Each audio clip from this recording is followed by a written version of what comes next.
ఎన్నికల రోజు పోలింగ్ ఇక్కడ జరుగుతుంటే పక్క రాష్ట్ర ముఖ్యమంత్రి AK-47 తుపాకులతో పోలీసులు నాగార్జున సాగర్ డ్యామ్ మీదకు పంపించింది అధ్యక్ష.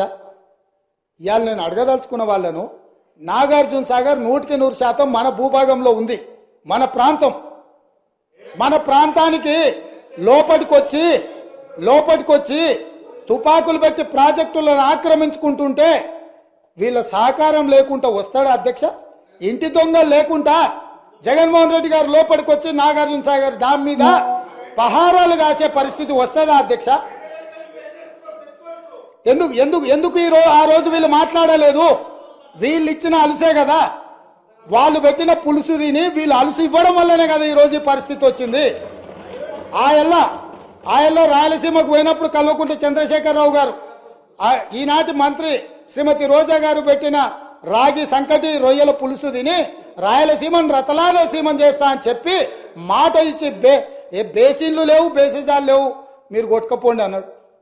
వాళ్ళు కొట్టుకపోయారు. ఇప్పుడు మేము వచ్చినాక అట్టెట్లా కొట్టుకపోతాడంట? ఎవరు అధ్యక్ష బాధ్యత ఎవరు వహించాలి?